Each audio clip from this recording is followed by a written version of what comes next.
जय जय राम। सादा नमन परम प्यारे राम, परम पूज्य गुरुजन, परम दिव्य आत्माएं और आप सबके मंगल आशीष लिए परमेश्वर कारण कृपा करके अपने श्री चरणों में लेके आए हैं। उनका बारंबार धन्यवाद, अनंत अनंत अनंत बार धन्यवाद, अनंत बार धन्यवाद। मन का रूपांतरण प्रभु की अकारण कृपा, असीम कृपा के कारण हमें यहाँ लेके आते हैं और अपनी शिक्षाओं से अपने श्री चरणों में बिठाकर अनंत अनंत सिखाते हैं, रूपांतरण के लिए प्रेरित करते हैं। सो आइए, आज हमारा जप यज्ञ की भी पूर्ण होती है। सो हम जप यज्ञ की सेलिब्रेशन, पूर्ण होती की सेलिब्रेशन हम करेंगे श्री अमृतवाणी जी में, उसमें करेंगे। पर बहुत बहुत धन्यवाद गुरुजनों का कि बहुत अनंत कृपा उन्होंने बरसाई और हमें बहुत सुंदर बहुत सुंदर हुआ। जप यज्ञ में बहुत साधकों को सेवा भी मिलती है, गिनती करने की और गिनती की पूरी टोटल करने की भी बहुत बहुत सुंदर ढंग से सेवा करवाते हैं प्रभु। और बहुत सुंदर बात है कि यंग बच्चों को भी लेते हैं और सेवा करने के लिए। ज़रूरी नहीं इन जप यज्ञों में बहुत लोग पार्टिसिपेट करते, नहीं ऐसे नहीं होता। कई कई स्टेट्स में कोई भी नहीं आता पार्टिसिपेट करने, सिर्फ जिनको ड्यूटी दी होती है वही आते हैं और उनका देखने वाला होता है एटीट्यूड, किस तरह से वे कूदी मारते हैं जप यज्ञ के लिए। कई बार परिवार भी नहीं होता, कई बार परिवार भी नहीं होता और एक सिंगल होता है, और जो संख्या लेके आते हैं वो अपने ऊपर ले लेते हैं कि नहीं, अगर मुझे ये मिला है तो मुझे अपना सब कुछ करना है। और कई बार साधक लोग इसी चीज़ से बहुत बहुत पा जाते हैं। तो जब और कहीं से कोई गिनती नहीं आती और एक पर्टिकुलर साधक जी ही कर रहे होते हैं, तो क्या होता है कि वो फैमिली को, अगर फैमिली वाले हैं तो फैमिली को इन्वॉल्व कर लेते हैं और फैमिली के साथ इकट्ठे होके सारे के सारे मिलकर करते हैं, अपनी गिनती अर्पित करते हैं। और अगर एक ही होते हैं तो कई बार वे बता भी देते हैं, क्योंकि बहुत बड़ी बात होती है कि इतनी भारी संख्या आनी, तो वे बोल भी देते हैं कि एक ही था, और बहुत भारी मात्रा में ये होता है। पर कई जैसे यंग बच्चे हैं, उनको ये चीज़ें नहीं पता होती और वे बात भी नहीं करते कि हमें कहीं से नहीं आ रहा तो हमने क्या करना है, और वे गिव अप कर देते हैं। ये बहुत सुंदर चीज़ देखने को मिली। ये जो बड़े साधक हैं वो कैसे कूदी मारते हैं अपना रखने के लिए, और कैसे जो यंग साधक हैं, कई मारते हैं पर कई मारते हैं, वो अपनी सारी फैमिली को इन्वॉल्व करते हैं, पर कई गिव अप कर देते हैं कि किसी का नहीं आया तो I give up. It was a very learning, बहुत सुंदर एक लर्निंग एक्सपीरियंस था, और आई होप बहुत लोग भी सीखे होंगे। महाराज हमेशा बहुत कृपा करते हैं कि जब भी ऐसा जप यज्ञ होता है, हम डिफरेंट डिफरेंट साधकों को चूज करके प्रभु ही करते हैं और उनको ड्यूटीज मिलती हैं। और इस तरह का ये जो जप यज्ञ था, ये टफ था क्योंकि ये भारी मंत्र था और हम सब ने पहली बार किया इस तरह का, और कईयों ने आपत्ति भी उठाई, नहीं किया। पर जो देखेंगे आप, जो महाराज ने हमारी गिनती झोली में डाली है, वो थोड़े से लोगों ने भी कितना कहाँ तक गुरुजनों ने मात्र 15 दिन में पहुंचाया है, वो देखने वाली उनकी कृपा होती है। वो कि जिनसे करवाना होता है वे टूट के करवाते हैं। सो डिफिकल्ट मंत्रों में भी साधक कूदते हैं और अपना ये मानकर कि हमें कृपा हुई है, सेवा मिली है, सो हम क्यों ना कूदी मारें। ये एटीट्यूड होता है देखने का लाइफ का। आज जो हमारे पास प्रश्न आया है, देखने वाला है प्रश्न, और ये भी एटीट्यूड और उससे कम नहीं है जो इन्होंने ठानी है। सो आइए हम आरंभ करते हैं और चलेंगे। और महाराज की सबसे विशेष बात है कि अनुपमा से वे ऐसे आंसर करवाते हैं या फिर ऐसी चीज़ों पे लेके जाते हैं जहाँ की वे खुद भी हंसती है कि यहाँ पे कैसे महाराज ने उत्तर देने हैं, पर वे दिलवाते हैं। सो बहुत interesting in the sense different तरह की सोच की बच्ची आई है लेके कुछ, तो देखते हैं। आइए हम आरंभ करें। श्री भक्ति प्रकाश जी, पृष्ठ 47, दोहा नंबर 11, दोहा नंबर 11। तेरी तू में मैं रमूं यथा क्षीर में नीर, तेरे गुण मुझ में बसे मिटे जन्म की पीर। जय राम जय जय राम, घुल जाऊं तब प्रेम में जल में लवण समान। महामेल उपलब्ध हो दुई ना होवे भान। जय राम जय जय राम, बनू मधुर मैं मेल में तेरे हैं भगवान। विविध पुष्प के रस यथा मधु में हो एक जान। जय राम जय जय राम, तुझ में मिलकर मैं रहूं मिले खांड ज्यों खीर।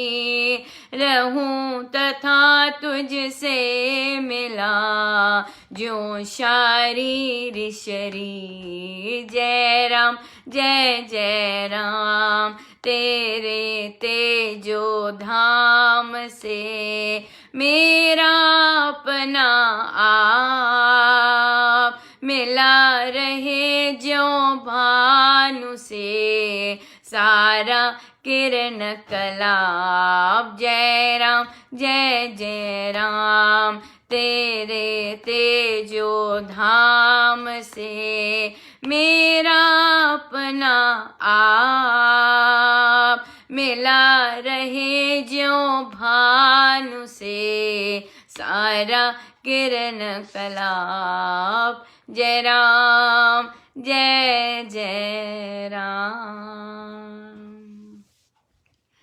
तेरी तू में मैं रमूं यथा क्षीर में नीर, तेरे गुण मुझ में बसे मिटे जन्म की पीर।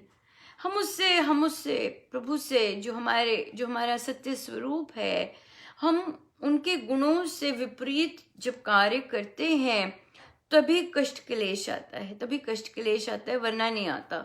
वरना जब हम एक हो जाए उनसे तो उन्हीं के गुण निसृत बाहर निकल रहे होते हैं, तो हम एक ही समता में होते हैं, तो हमें कोई न कष्ट क्लेश होता है, न विषाद होता है, कुछ नहीं होता इस तरह से। तभी महाराज कह रहे हैं कि आपके गुण मुझ में बसे प्रभु, और मिटे जन्म की पीड़ा है जन्म की, राइट। जब मैं अपने परमेश्वर के साथ एक हो गई, उनके गुण मुझसे निकलने लग गए, तो कोई पीड़ा नहीं होती, कोई होती नहीं पीड़ा, राइट। तो यही हमारा उद्देश्य भी है। घुल जाऊं तब प्रेम में जल में लवण समान, महामेल उपलब्ध हो दुई न होवे बान। घुल जाऊं तब प्रेम में घुलने की बात कर रहे हैं, घुल जाने की बात कर रहे हैं, ऐसे घुल जाने की बात कर रहे हैं कि कोई डिफरेंस ही ना रहे। महाराज कहते दुई ना ले कोई भान, दुई ना होवे भान, कोई डिफरेंस ना रहे आप में और मुझ में। मैं ऐसे देखिए संत हैं, पुरुष हैं, कैसे उनकी भावना है परमेश्वर के लिए कि मैं कैसे आपसे एक हो जाऊं। कितनी गहरी भावना है कि मेरे और आप में दूरी ना रहे, बिल्कुल एक हो जाएं। कितनी सुंदर बात है। तो ये जो अध्यात्म है, ये पुरुष और स्त्री का ये नहीं होता, ये भावों का होता है। और किस तरह के भाव एक भक्त अपने परमेश्वर के लिए कह रहे हैं, ये कितना सुंदर है स्वामी जी महाराज का, है ना। बनूं मधुर मैं मेल में तेरे ही भगवान, मैं मधुर बन जाऊं आपके मेल से, मैं मधुर बन जाऊं। स्वामी जी महाराज को उनके माधुर्य के लिए याद किया जाता है। उनके साथ जो उनके संगी साथी रहे हैं, उनको वे स्वामी जी महाराज को ज्ञान के लिए नहीं स्मरण करते, जबकि महाराज का तो ज्ञान अथाह सागर है। उनको उनके माधुर्य के लिए स्मरण करते हैं कि कैसे वे मधुर थे और कैसे उनका प्रेम सबको किस तरह से बांटना, ये उनके स्मरण करते हैं। ऐसे महाराज श्री ने अपने प्रवचनों में कहा है। तभी महाराज देखिए जो मांगे वही मिला। उन्होंने कहा मैं मधुर बन जाऊं, मधुर बन जाऊं, और परमेश्वर ने उनके माधुर्य भाव को याद करवाया। सब उन्हें माधुर्य भाव से याद करते हैं, है ना। तो यही बात है कि हम परमेश्वर से क्या मांगते हैं, क्या बनने के लिए मांगते हैं, और परमेश्वर देते हैं। ये सबसे प्यारी बात है। हमें विश्वास होना चाहिए कि परमेश्वर देते हैं। विविध पुष्प के रस यथा मधु में हो एक जान। जैसे महाराज कह रहे कि इस तरह से मैं मधुर बन जाऊं आपके मेल में, जैसे अलग अलग पुष्पों का रस, और जब शहद हो ऐसे लगे कि मानो एक ही है। इस तरह से देखिए, कल्पना भी देखिए कितनी जबरदस्त है कि मैं कैसे आपसे एक हो जाऊं, कि भाई हल्की सी भी कुछ भेद अलग ही ना रहे। तुझ में मिलकर मैं रहूं, मिले खांड ज्यों क्षीर, ऐसे मिलके रहूं तथा तुझसे मिला ज्यों शारीरी शरीर।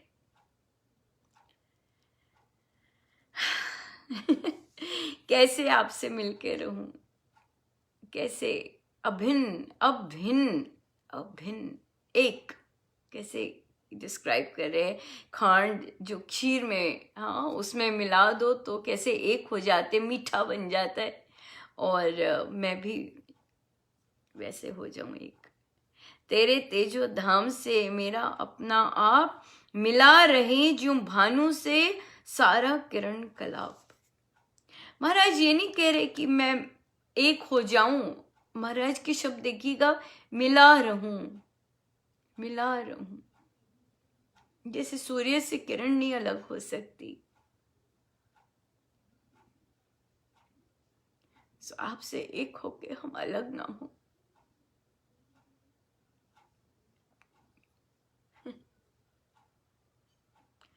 हम कल्पना कर सकते हैं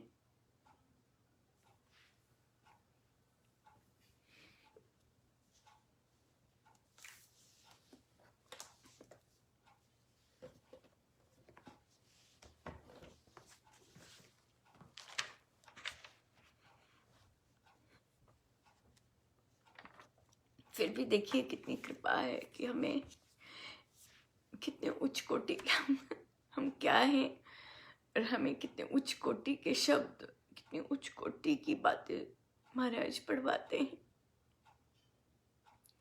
और हमारे अंदर कहीं ना कहीं बीज डालते जाते हैं इन चीज़ों का। कितनी दया की बहुत बड़ी बात है ना, कोई छोटी मोटी बात नहीं है। हम तो छोटे से हैं, पर फिर भी देखिए कितनी उच्च आध्यात्मिक बातों का वे हमें पढ़वा रहे हैं। और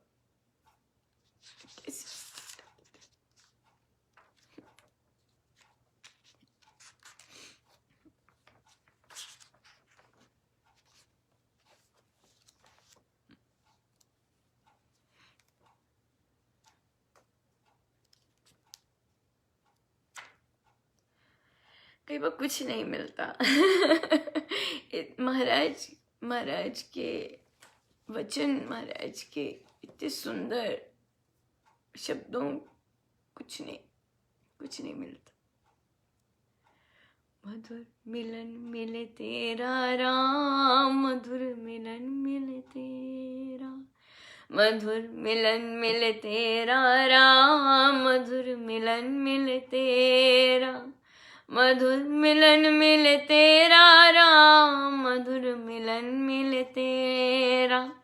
मधुर मिलन मिले तेरा राम, मधुर मिलन मिले तेरा, मधुर मिलन मिले तेरा राम, मधुर मिलन मिले तेरा, मधुर मिलन मिले तेरा राम, मधुर मिलन मिले तेरा, मधुर मिलन मिले तेरा राम, मधुर मिलन मिले तेरा, मधुर मिलन मिले तेरा राम, मधुर मिलन मिले तेरा, मधुर मिलन मिले तेरा राम, मधुर मिलन मिले तेरा, मधुर मिलन मिले तेरा राम, मधुर मिलन मिले तेरा, मधुर मिलन मिले तेरा राम, मधुर मिलन मिले तेरा।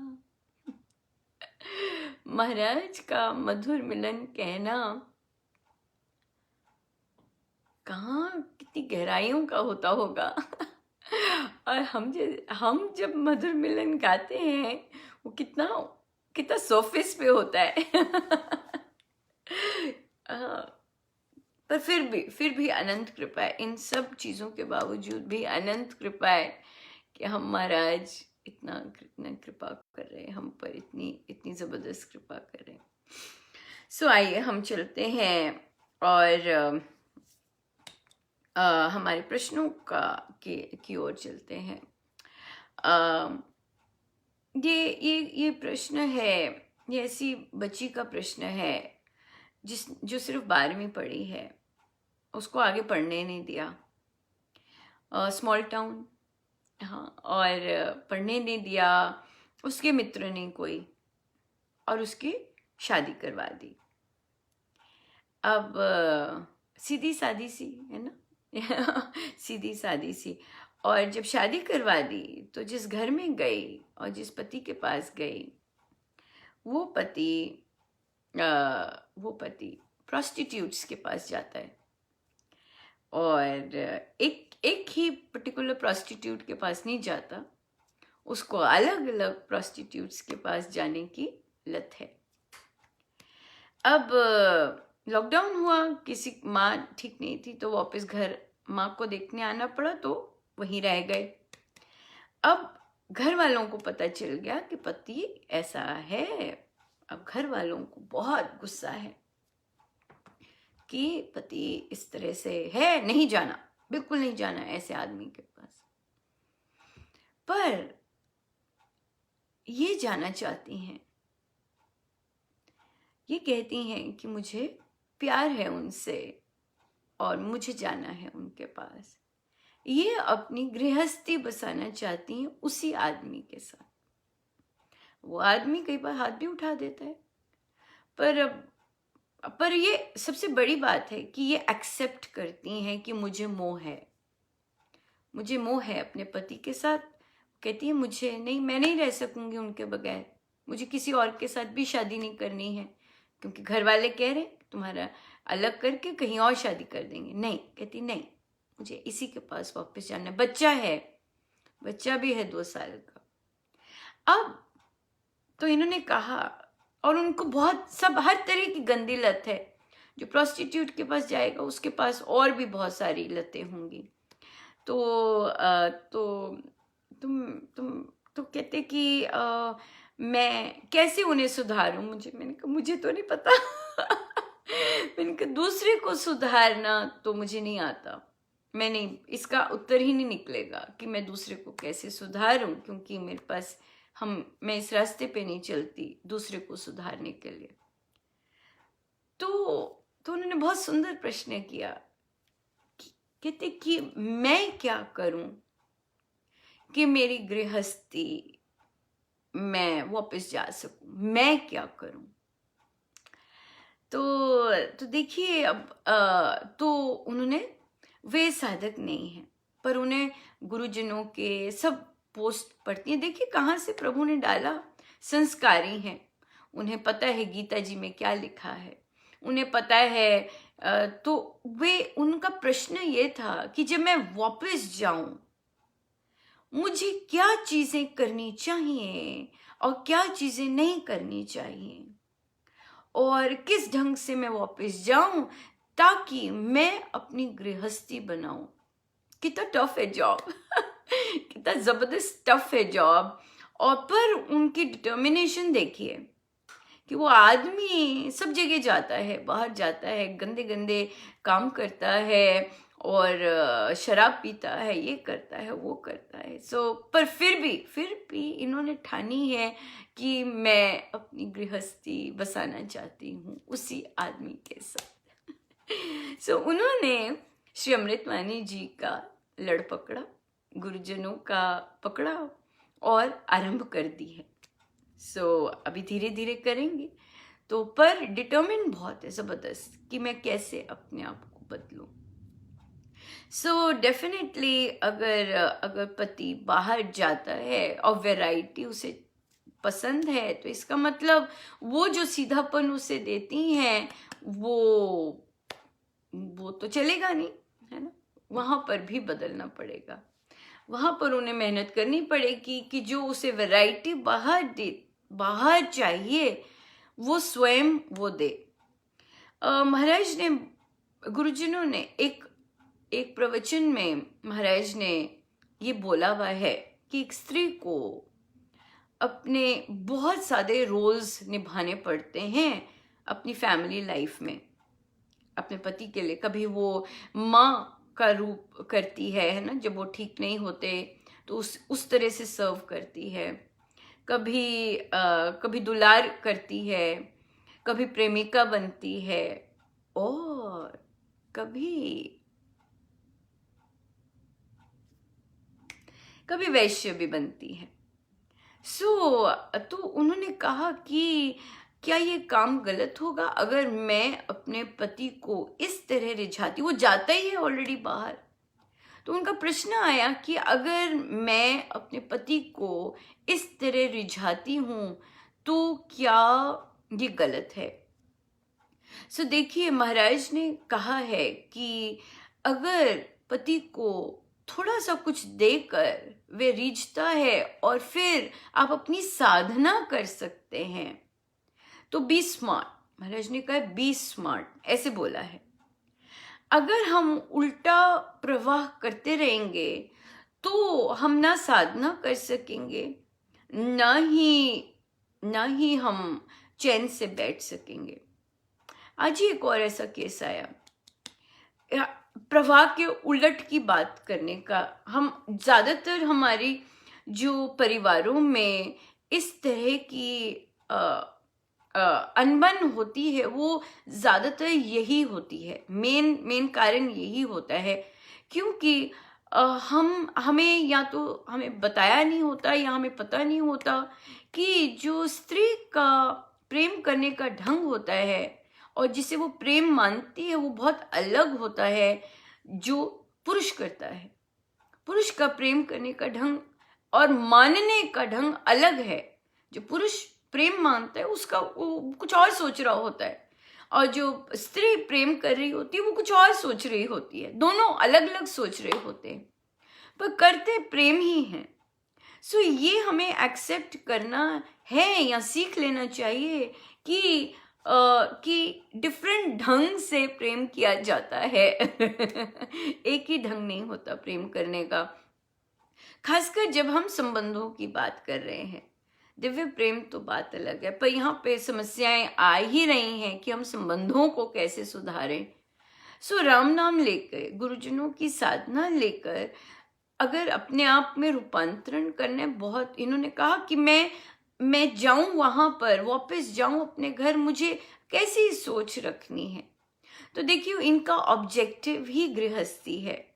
इनका ऑब्जेक्टिव ही है कि मेरा पति जो बाहर जाता है वो घर पे आए, मैं घर गृहस्थी को अपनी स्ट्रांग बनाऊं। तो आप स्टेप्स भी वही लेंगे क्योंकि जो आप चाहते हैं करना, फिर आप स्टेप्स भी वही लेंगे करने के लिए। तो पहले तो सबसे छोटी हैं आप, राइट। और सारे लोग आपको बहुत डिफरेंट राय भी देंगे, पर आपका फोकस अर्जुन की तरह केवल अपने पति होना चाहिए और अपनी साधना। जब पति सामने है तो पति के लिए, और जब पति नहीं है तो साधना। क्यों? क्योंकि वो बाहर जाता है और उसे घर पर कुछ अट्रैक्ट, कुछ रखने के लिए कुछ अलग चाहिए, राइट? तो यूजुअली पति जब बच्चे हो जाते हैं और महिला बच्चों में बिजी हो जाती है, आजकल के यंग बच्चे जो है वो बाहर डिविएट हो जाते हैं, क्योंकि जो मदर है क्योंकि इकट्ठे नहीं किया होता, इकट्ठे विवाह के संबंध में नहीं बांधा होता है, इसलिए रिस्पॉन्सिबिलिटीज इकट्ठे नहीं लेते। As a result of which जब बच्चे हो जाते हैं तो जो हस्बैंड होता है वो फोन पे या फिर बाहर निकलते हैं, और हम देख रहे हैं कितने सारे एक्स्ट्रा मैरिटल अफेयर्स इसीलिए बहुत ज़्यादा ऑन द राइज है। सो वो इसलिए भी क्योंकि उनको रिस्पॉन्सिबल नहीं बनाया, पेरेंट्स ने सब कुछ दिया। अभी भी उनके पिता, इसी केस में पिता साथ बैठते हैं शॉप पे और वो गेम खेल रहे होते हैं। मतलब कितनी ज़्यादा इररिस्पॉन्सिबिलिटी है कि मुझे कुछ कमा के घर लाना है। और ज़्यादातर ऐसे बच्चे जो होते हैं उनको धोखा भी बहुत दे देते हैं, बहुत धोखा भी मिलता है। क्यों? क्योंकि वो केयरफुल नहीं होते, केयरलेस होते हैं और अपनी इंजॉयमेंट में रहते हैं। और जब अपना क्योंकि काम अच्छे से नहीं संभालते तो बाकी लोग फिर ले जाते हैं। इसलिए अब पर इस पत्नी ने ठाना है मुझे जाना है इसी पति के पास, तो मैं कैसे करूं? तो डेफिनेटली आपका ऑब्जेक्टिव आपके पति हैं, आपका ऑब्जेक्टिव आपकी गृहस्थी है। जो बाहर के लोग आपको दूर राय देंगे या जो भी कुछ करेंगे, वहां पे आपको डेफ हो जाना है। आपको कड़वी बातें बोलेंगे, गलत बातें बोलेंगे, वहां पे बिल्कुल बहरे हो जाना है। क्यों? क्योंकि जब हम साधना के रास्ते पे भी चलते हैं और कोई भी हमने अपने जीवन में कुछ भी पाना होता है, तो हमें बिल्कुल वो घोड़े की जो लगाए होते हैं ना पट्टे, वैसे चलना होता है, एक सीध में। तो अभी तो उनके लिए घर पे ऑपोजिशन है, भाई नहीं भेजेंगे कि ऐसे घर में नहीं जाना, वहां पे उन्हें डेफ होना है। वहां ससुराल जाएंगे तो वहां पे ऑलरेडी सबने गलत मलत बोल रखा है, वहां पे उन्होंने कदम रख रहे हैं। तो यहाँ पर दोनों तरफ अपनी गृहस्थी को संभालने के लिए अपना फोकस, क्योंकि आपके पति हैं, क्योंकि वहां पे भी बड़ा काम करना है, क्योंकि वो बाहर जाते हैं, तो इसलिए बाकी चीजों से कान आंख सब बंद होके मस्त हो जाना है अपनी साधना में।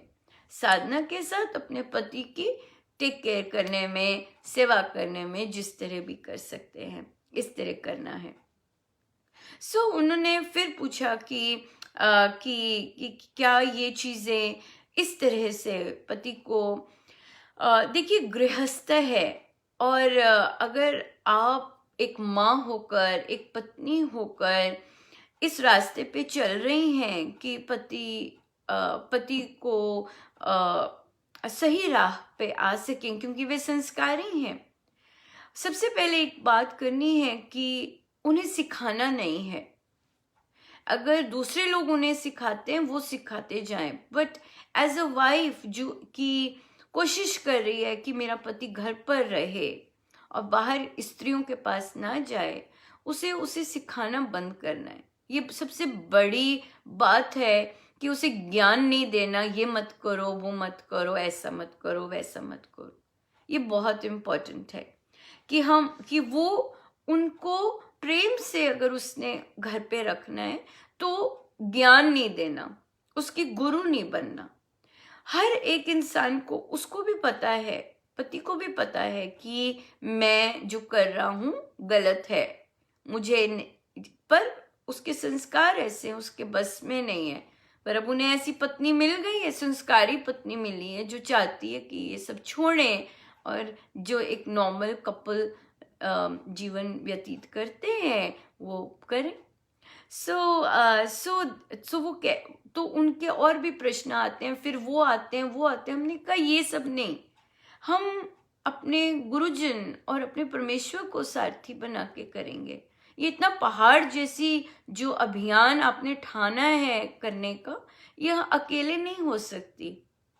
ये गुरुजन संभव बनाएंगे जब आप उनकी चरण शरण में जाएंगे। जो जाना आरंभ किया है वे रास्ते बनाएंगे। वे हमारा प्रयास देखते हैं और वे हमारी प्रार्थनाएं सुनते हैं। और तो हमारी अगर हमें जो चाहिए अपने जीवन से वो उसकी ओर वो लेके जाते हैं बिल्कुल। पर यहाँ पे वही उन्होंने बोला कि नहीं, मेरी आत्मा से मैं उन्हें प्रेम करती हूँ।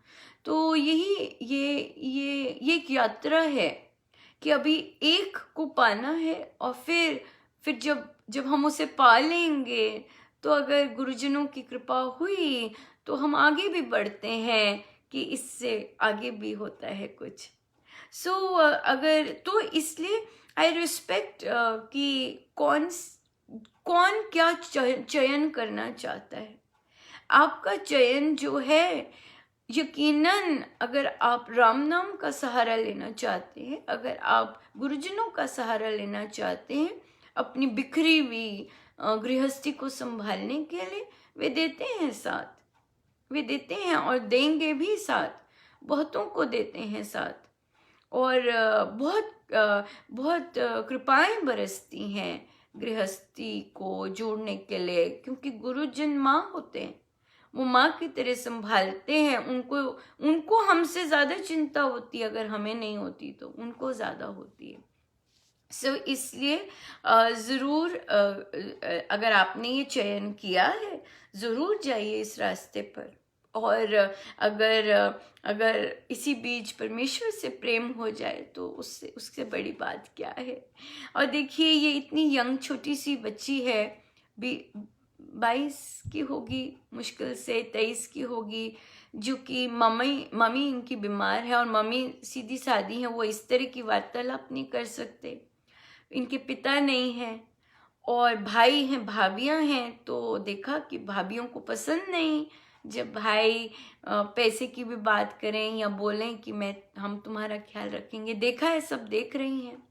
सो देखिए, इनके गुरुजन रहे होंगे और कहाँ से कहाँ ले आए, क्योंकि उन्हें कि ये गुरुजन की अनंत कैसी लीला होगी। अपनी आत्माओं को वे जानते हैं, और कैसे अभी देखिए दीक्षा भी नहीं है, पर फिर भी श्री अमृतवाणी जी का पाठ किया है, मन से गुरुजनों को गुरु धारा है, और उन्हीं को पकड़ के इस इतना बड़ा अभियान अपने पति को पाने का उन्होंने किया है। कितना अलग है ना किया, बहुत बहुत। और वो भी जो बाहर जाते हैं, प्रोस्टिट्यूट्स के पास जाता है।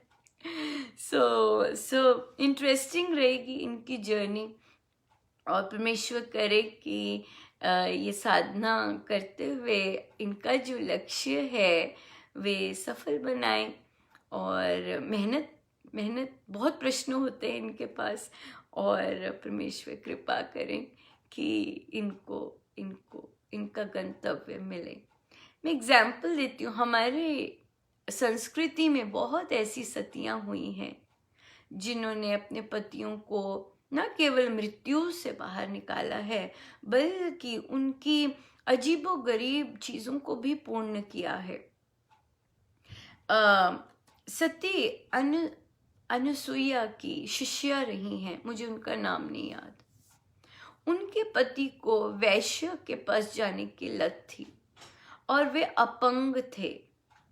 तो ये सती मानी जाती हैं। ये सती अपने कंधे पे उठा के, उनका पुत्र भी था, उसके बावजूद उनके जो ऋषि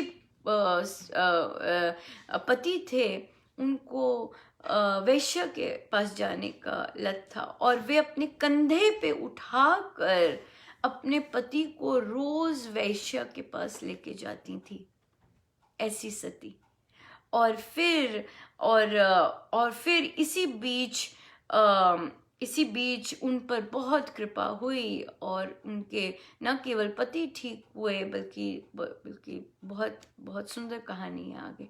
पर ऐसी सतियां हुई हैं। सो जो ये आई हैं ये भी कोई जबरदस्त होंगी जिनको शास्त्र पता है, जिनको अपने संस्कार पता है, और वे उन्हें जो मिला है उसको वह अपना कर सत धर्म के पथ पर लेके जाना चाहती हैं। यही होती है भारतीय अर्धांगिनी, है ना, जो सत्कर्म पर अर्धांगिनी, जो जो अपने पति को सही राह पर की ओर मोड़े, है ना। तो बहुत बहुत ही अनूठा लगा और बहुत ही सुंदर लगा कि कैसी निश्चय पक्का था। कहते मैं कंफ्यूज्ड हूँ। मैंने कहा नहीं, आप कंफ्यूज्ड नहीं हैं, आप बिल्कुल क्लियर हैं कि आप क्या चाहते हैं। हम कंफ्यूजन में इसलिए हम वर्ड यूज कर लेते हैं क्योंकि हमारे पे प्रेशर पड़ रहा होता है परिवार का, पर हमारी चाहत हमें पता होती है हम क्या चाहते हैं। और देखिए इनके पास पैसे भी नहीं है। कहते मेरे पापा होते थे तो पैसे दे देते थे, और अब पैसे भी नहीं देते, है ना। और तो पैसे भी नहीं है, जबकि कुछ पति भी नहीं देते पैसे, कुछ नहीं है। पर फिर भी देखिए कि एक अंदर से कैसी सुंदर चाह है अपनी गृहस्थी बनाने की, संवारने की और जाने की। सो परमेश्वर कृपा करें कि आपका ये प्यारा सा अभियान, आप इतनी छोटी सी हैं, बहुत सुंदर सफल हो, इतना सुंदर रंग लाए कि सब देखें कि राम नाम कैसे कृपा बरसाते हैं, हमारे गुरुजन कैसे रंग बिखेरते हैं अपनी कृपाओं का। कैसा सुंदर है, देखने वाला होगा देखने वाला होगा। हमारे पास देखिए ये महाराज की एक बहुत सुंदर लीला है। लगभग उसी से मिलते जुलते काफी सारे प्रश्न आ जाते हैं। तो इसका मतलब ये घर घर में चल रहा होता है, और घर घर में हम किस तरह से ऐसी सिचुएशंस को डील करते हैं, ये देखने वाली बात होती है। मैम एग्जाम्पल लेते हैं। पहले जब बच्चियां बड़ी हो रही होती हैं, माँओं को चिंता होती है कि प्रभु में विश्वास नहीं करती, तो उन्हें सारा अनंत जाप करवाएंगी, सत्संग लेके जाती हैं, बहुत सुंदर है संस्कार वैसे डालती हैं। अब जब संस्कार वैसे डाल देती हैं तो सोसाइटी जैसी होती है, वहां से उन्हें परे रखती हैं कि कहीं कुछ गलत ना हो जाए, कहीं कुछ गलत ना सुन लें। यहाँ पर एक गड़बड़ हो जाती है हमारी। हम बच्चों को सोसाइटी में डील करने के लिए तैयार नहीं करते। संस्कार अलग होते हैं, वो डीप रूटेड होते हैं, और जो सोसाइटी में उसको उठना बैठना होता है, उसकी जो भावनाएं होती हैं, उसकी जो भावनाएं उठती हैं उसे बोलते गंदी बातें। वो नेचुरल चीज है एक्चुअली। अगर उसे गंदी बातें क्यों? क्योंकि तू राम नाम लेती है, ये चीज गंदी बातें। तो जब वो मैरिज में उतरती है, तो और जो पति होता है वो इस तरह का नहीं होता। उसका जो प्रेम है पति का, वो दैहिक ही होगा, उसको वो और नहीं करता, वो दैहिक करता है। दैहिक के बाद एक्स्ट्रा चीजें उसकी आती हैं कि घर में और चीजें लाना, ये चीज करनी, ये चीज का देखना, इस तरह से। बट मेनली उसका जो प्रेम होता है अपनी पार्टनर के लिए, वो दैहिक होता है। पर जो बच्ची गई होती है, अगर उसको बार बार उसके कंडीशन किया है गंदी चीजें, तो वो क्या करती है, वो खुल नहीं पाती। और यही हम देख रहे हैं कि बहुत सारे केसेस में बच्चे को लगता है ये गंदी चीजें हैं, और as a result of which वो अपने हस्बैंड को 100% दे नहीं पाती। इवन जब बच्चे हो जाते हैं उसे लगता है बच्चे हो गए एंड दैट्स ऑल। पर जो हस्बैंड है उसे भी तो अपना प्यार एक्सप्रेस करना है, वो कैसे करे फिर? जब आप अपने डोर्स क्लोज कर देते हैं, वो कैसे करे अपना प्यार एक्सप्रेस? तो हमें पता होना चाहिए कि जो मेन हैं उनके प्यार एक्सप्रेस करने का जो ढंग है वो दैहिक ही होगा। तो जब आप उसके डोर्स बंद कर देते हैं, स्पेशली जब फैमिली लाइफ स्टार्ट होती है, as a result of which वो अब नेट पे जाता है और फिर XYZ चीजें करता है for long period of time, right? क्यों? क्योंकि वो अपना प्यार एक्सप्रेस नहीं कर पा रहा होता। तो इसलिए ये एक सोच या ये एक अंडरस्टैंडिंग ये होनी ज़रूरी है। ये चीज़ें हमारे उसमें दबी दबी रहती हैं, या फिर हम ऐसे कहते चल, तभी हम बड़े जब एज हो जाती है, 40s हो जाती है, 50s हो जाती है, या फिर पति को यही चीज़ चाहिए होती है एक्सप्रेस करने के लिए, हम खिंचते हैं और हम कहते हैं बस बस कब होगा, बस बस, और फिर रोते रोते आते हैं कि क्या कर रहे।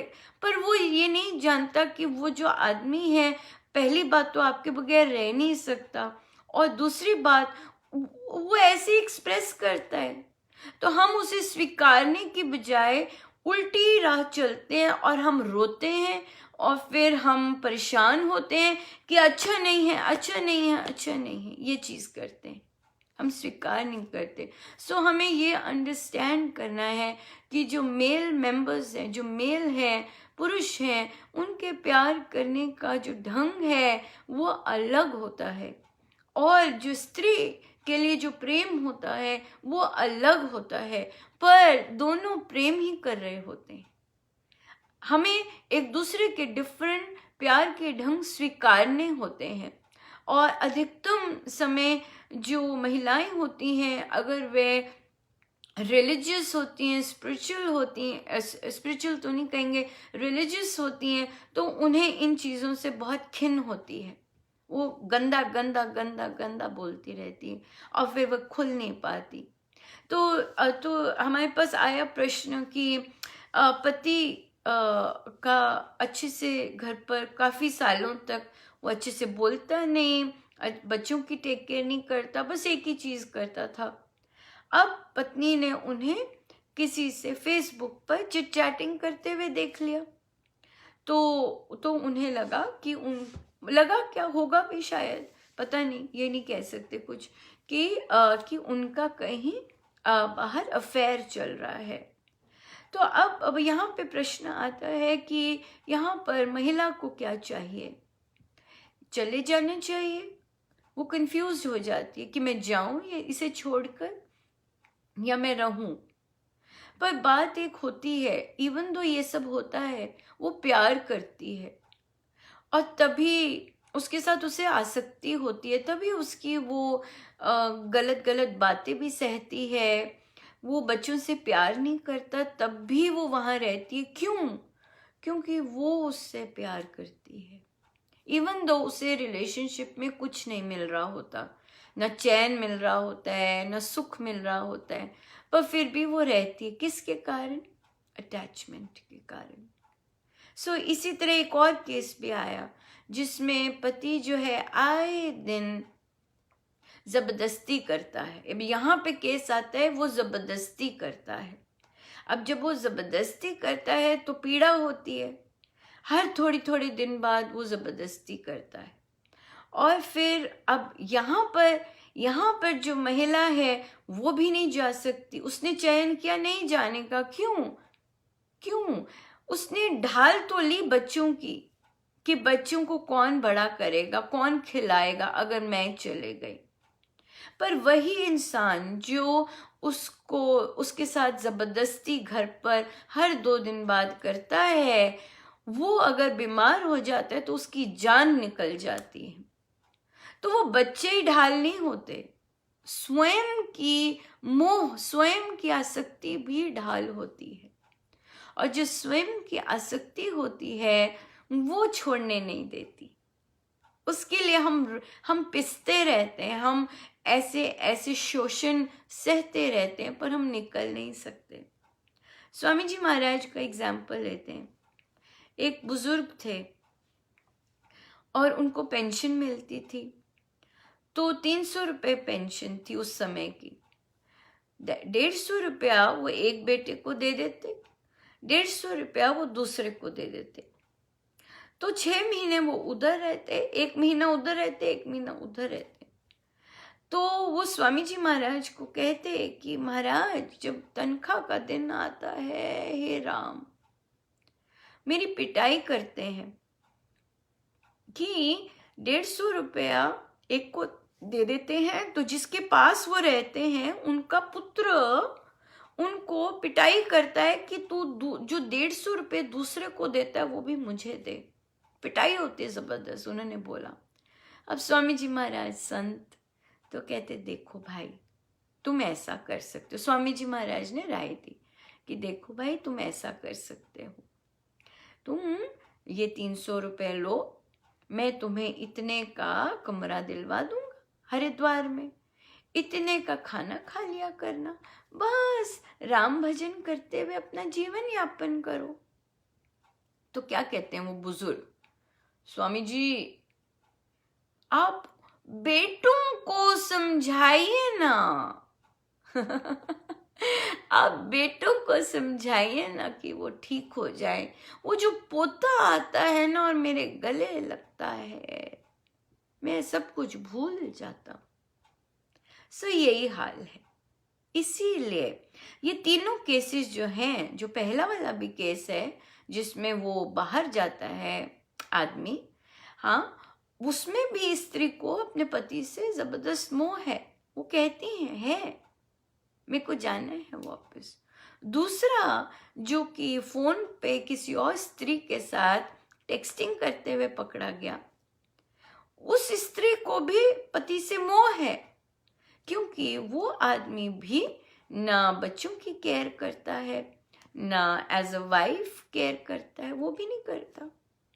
जो तीसरी जगह है जहाँ पे वो बहुत हर 2 दिन बाद जबरदस्ती करता है उनके साथ, वहाँ पर भी मोह है, बच्चों का भी है और पति का भी है, क्योंकि पति जब ठीक नहीं होता तो प्राण निकल जाते हैं। पर हम चाह क्या रहे हैं? हम चाह रहे हैं पति ठीक हो जाए, हम चाह रहे हैं पति ठीक हो जाए, है ना? हम चाह रहे हैं पति ठीक हो जाए, पर है क्या असली में?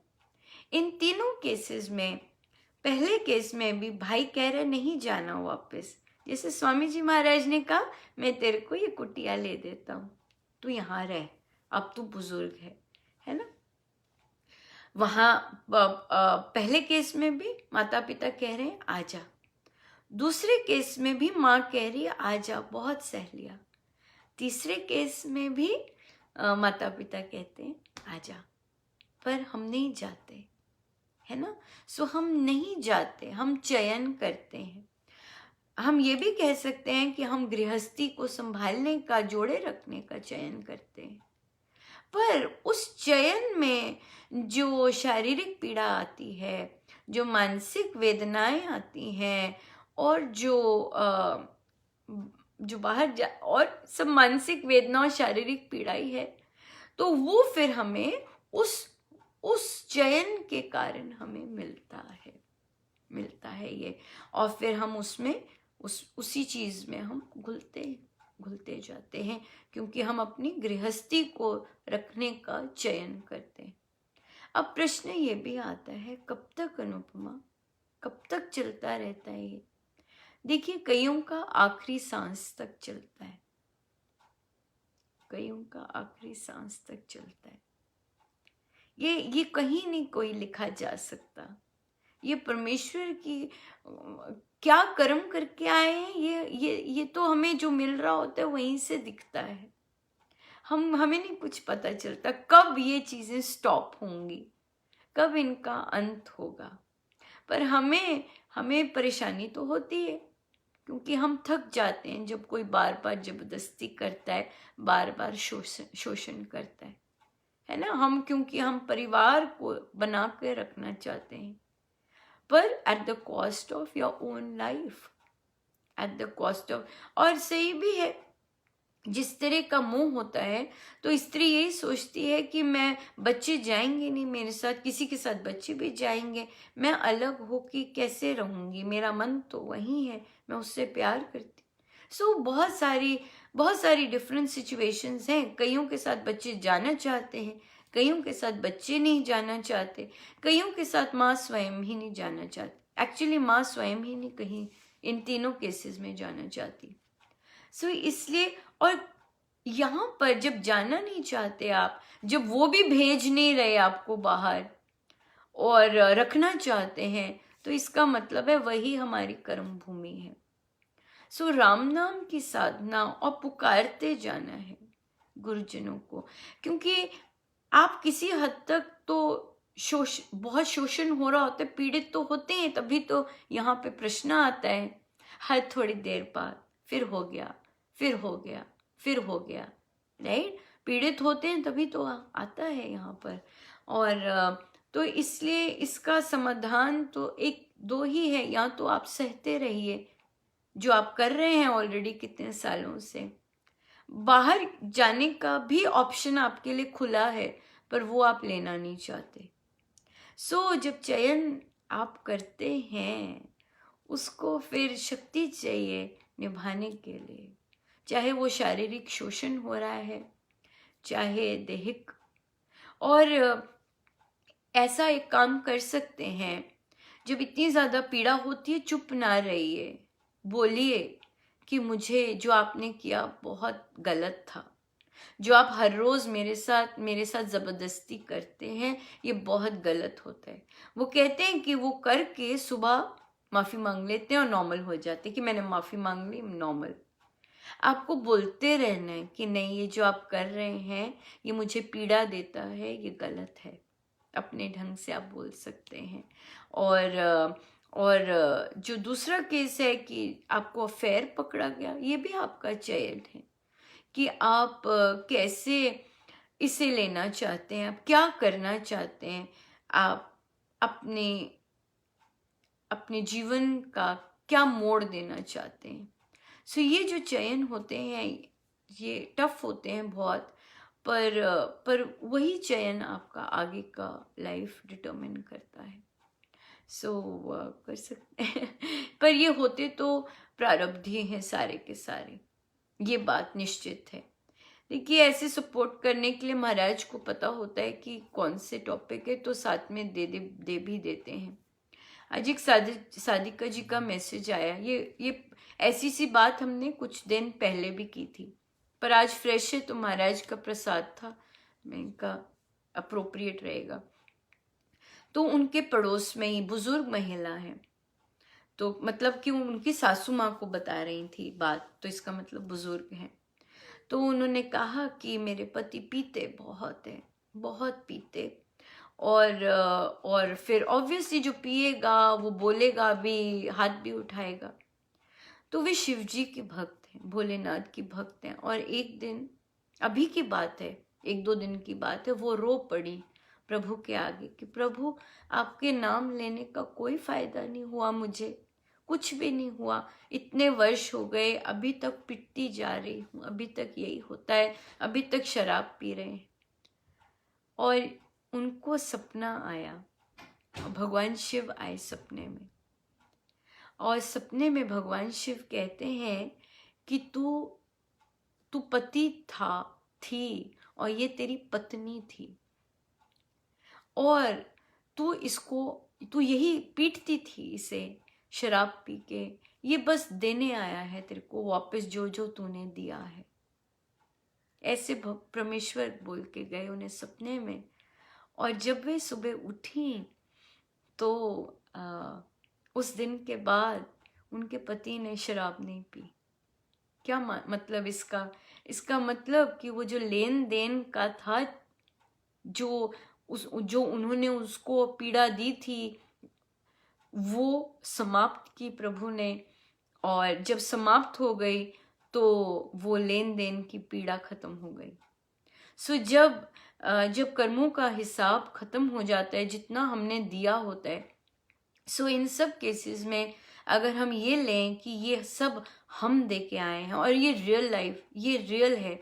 महाराज ने बहुत सारी इस पर कथाएं बताई हैं, सदना कसाई की बहुत सारी और भी बताई हुई हैं। तो महाराज तो यही है कि जब वो लेन देन खत्म हो जाएगा तो अपने आप वो जो पीड़ा देता है वो खत्म हो जाता है, खत्म हो जाता है। उसके बाद वो स्वभाव नहीं करता। वो जो आत्मा के ऊपर वो कर्मों की लेयर्स बनी होती है ना, सो जब जितना हमने दूसरे को पीड़ा दी होती है और जितने आंसू दिए होते हैं, वो आंसू उतने ही बहने होते हैं जितने हमने दूसरे के बहाए होते हैं। सो वो हम रोते जाते हैं, रोते जाते हैं, कब तक? जब तक उसने जितने आंसू बहाए हैं वो पूरी ना हो बात। सो अब तो प्रश्न यह आता है कि फिर अब क्योंकि अब मुझे पीड़ा हो रही है तो अब मैं वापस चक्र चलता है चक्र। सदना कसाई और बकरे का चक्र 500 बार चला, 500 जन्मों तक चलता है। तो उसका तोड़ क्या है? प्रार्थना और क्षमा। प्रार्थना है उस आत्मा के लिए कि वो जो इतना कलप रहा है, मुझे गाली देता है, क्यों? क्योंकि उसके अंदर वही मिला हुआ है। जो भी हमें गुस्सा देगा, जो भी हमें पीड़ा देगा, वह पीड़ित होता है। जो हमें प्यार देगा वो उसके अंदर प्यार है, पर जो पीड़ा दे रहा होता है वो पीड़ित होता है अंदर से। सो हमें प्रार्थना किस तरह करनी होती है कि परमेश्वर इन्हें शांत कीजिएगा, शांत कीजिएगा। आप देखेंगे जैसे जैसे आप उस आत्मा की शांति के लिए प्रार्थना आरंभ करेंगे कि उसको शांति मिले, क्षमा कीजिए मुझे जो मैंने इसको इतना सताया है। वो उसकी आत्मा के लिए हमें शांति मांगनी होती है। और जब उसकी आत्मा के सारे आवरण गिर जाएंगे देने के, जो उसने देना है सब खत्म हो जाएगा, वो नहीं रहता। अगर तो जीवन रहते खत्म हो जाता है। कई बार जीवन रहते खत्म होता है कि जीवन रहते खत्म हो गया और आप अच्छे से कर्म कर रहे हैं।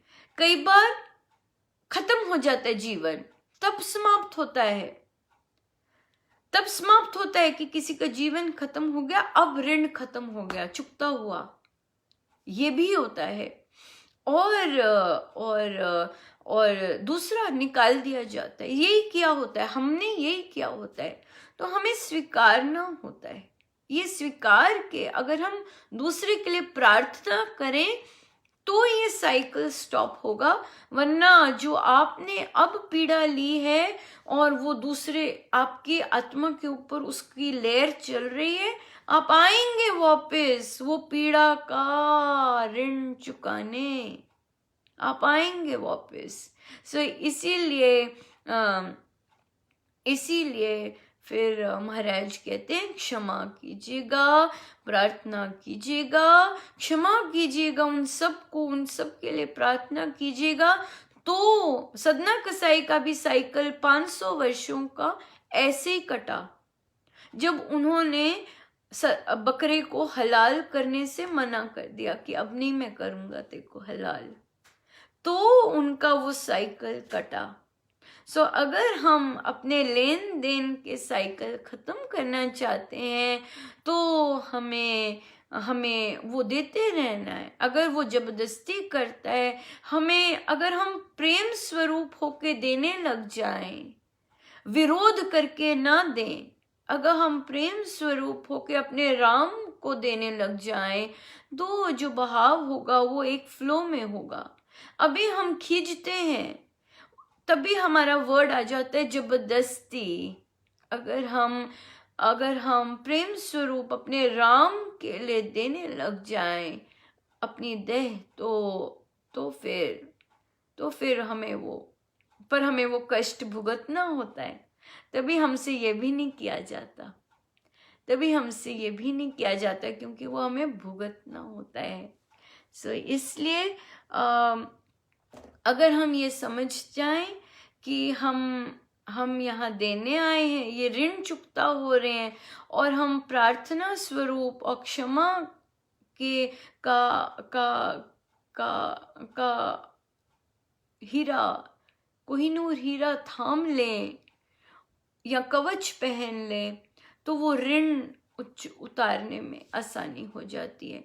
और एक और बात ध्यान रखनी है, अगर आप साधक हैं, अगर आप राम नाम ले रहे हैं और आपके जो ऐसे आप पर हमारे जीवन में ऐसी व्यथाएं आ रही हैं, वो कम है, ओनली 10% है। याद रखिएगा जो हम दे के आए हैं, क्योंकि स्वामी जी महाराज ने लिखा है कि राम नाम साधक का 10वां हिस्सा उसे मिलता है।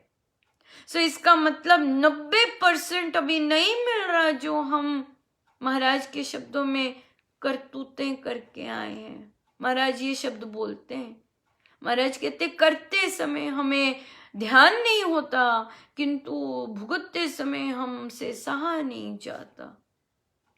तो इसलिए ये सत्य है, पूर्ण रूप से सत्य है कि इस तरह ये होता है, ये चीज होती है, और ये भुगतान ही होता है। एक और एग्जाम्पल, मैं सिंपल सा, हम बीमारियों का भी एग्जाम्पल लेते हैं, थोड़ा सा लंबा हो रहा है।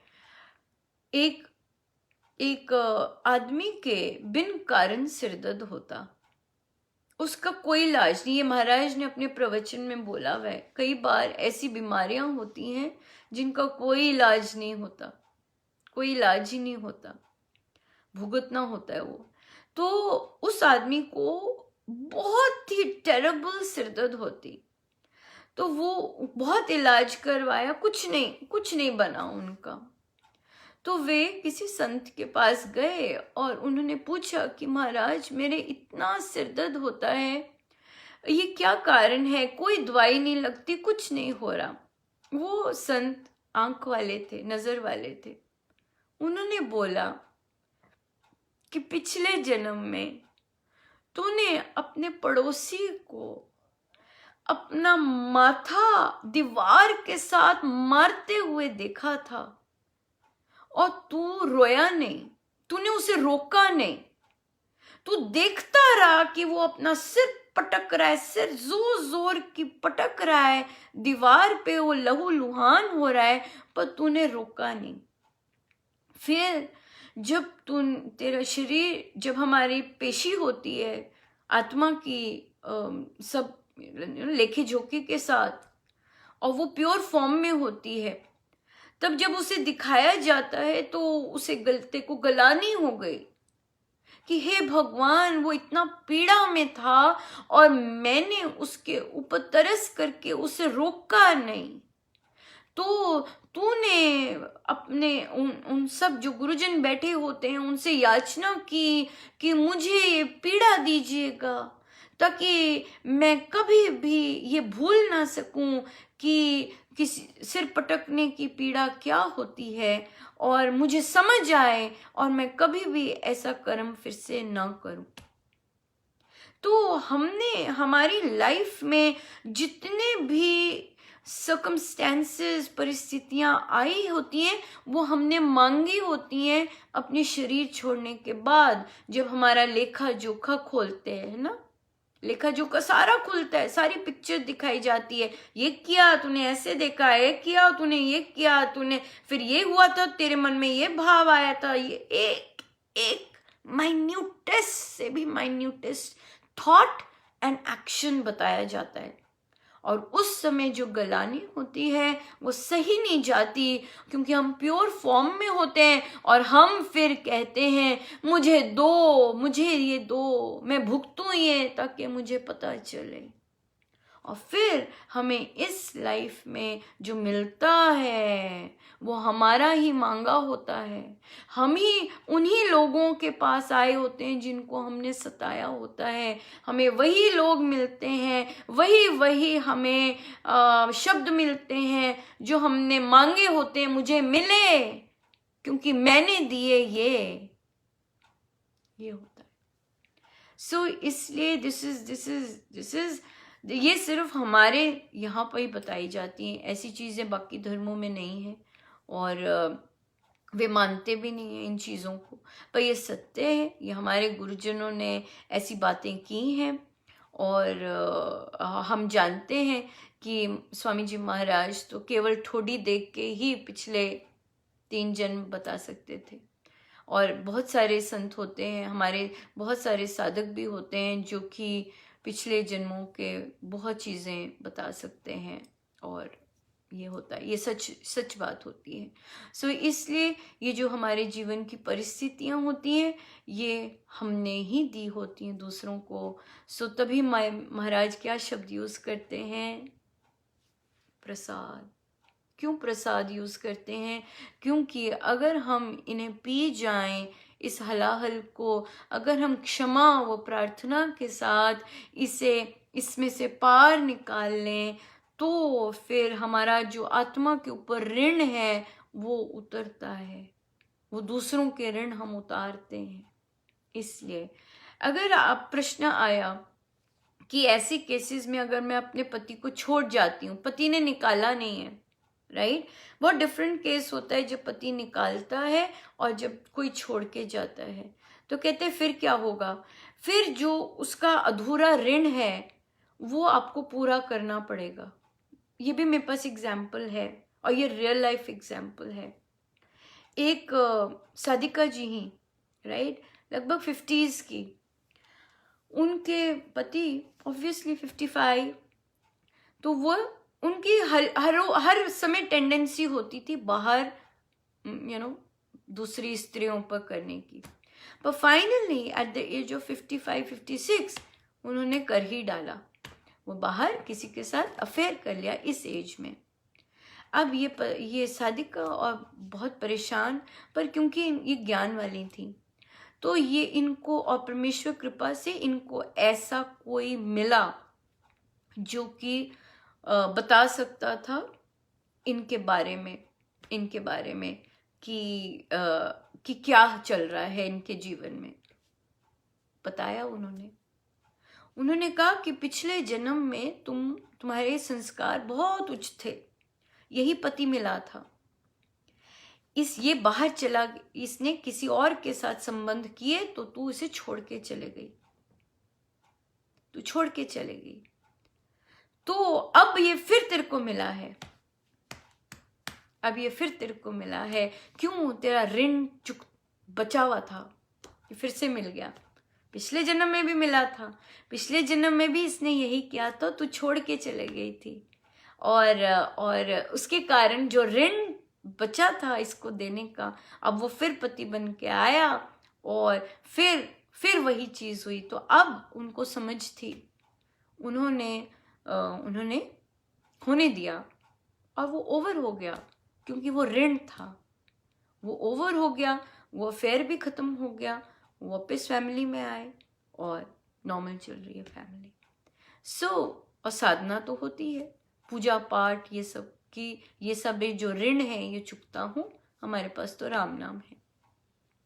इसलिए ये सारे, महाराज कहते चवन्नी का भी खेल होता है, चवन्नी का भी होता है, देन लेन का, 10 पैसे का भी होता है, ये सब ऋण होते हैं। अगर हम उन्हें सह लें, स्वीकार करके सह ले, तो जीवन ऋण उतरते हैं, और बात होती है ऋण उतरने की। जितनी ऊंची आप मांग करते हैं, आप परमेश्वर को पाने की मांग करते हैं, तो परमेश्वर उसी तरह से सारे ऋण उतारते हैं। फिर जैसे तुलसीदास जी, तो जितनी ऊंची मांग होगी उतने फिर कष्टदायी जो भी कष्ट आएंगे उतने वे उतरेंगे, उतने फिर वो आवरण जो आत्मा के ऊपर चढ़े हुए हैं वो उतरेंगे, जितनी ऊंची मांग होगी। इसलिए हम बहुत लंबा हो गया, पर था ये, है ना, क्योंकि हम सब, कितने सारे प्रश्न आते हैं, आ भी रहे थे, पर यही है सत्य।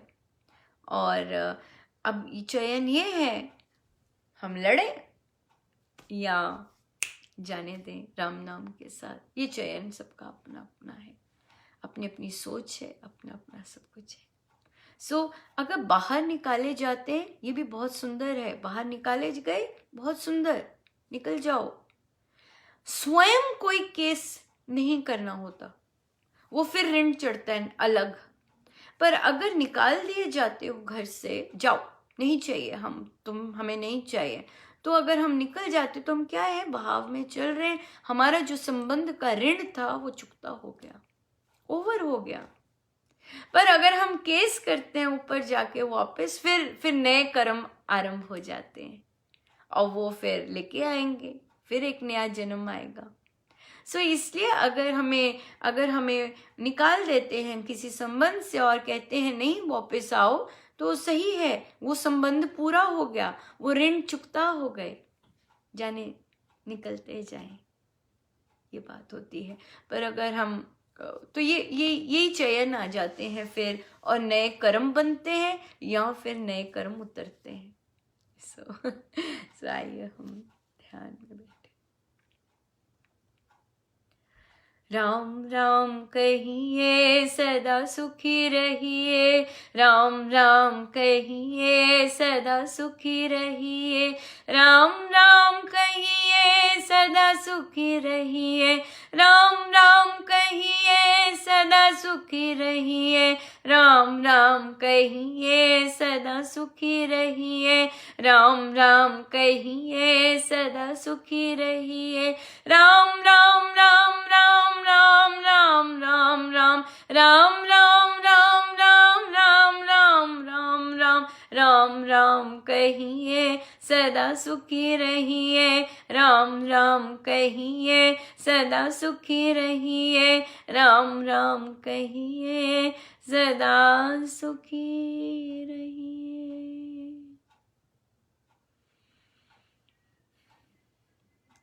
हम सीधे होके बैठे,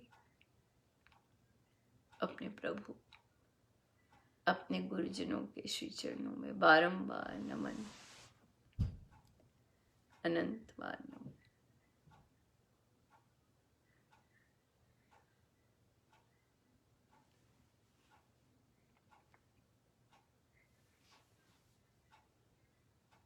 हे राम, आप ही हैं, केवल आप।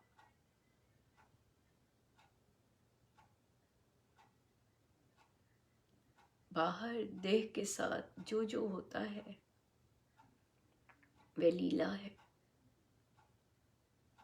वह प्रारब्ध है, पर अंदर केवल आप, केवल आप।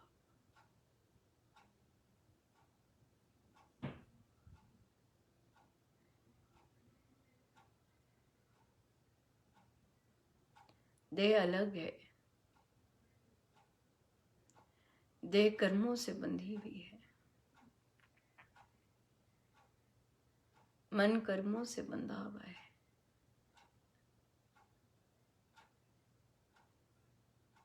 आत्मा सबसे भिन्न, किंतु कर्मों के आवरण से ढकी हुई।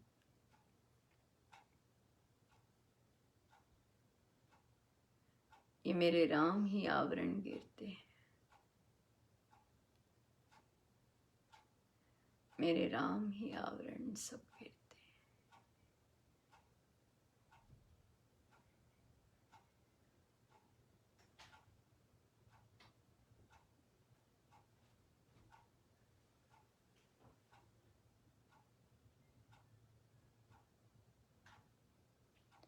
परम शांति, परम आनंद, परम सुख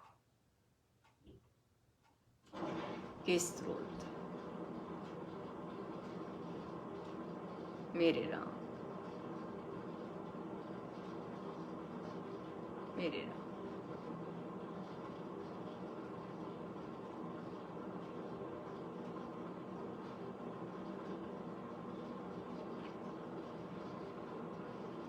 जितनी देर हो सके हम बैठे रहें, गुरुजनों के श्री चरणों, सब गुरुजनों का उन्हीं के श्री श्री चरणों। जय जय राम, जय जय राम।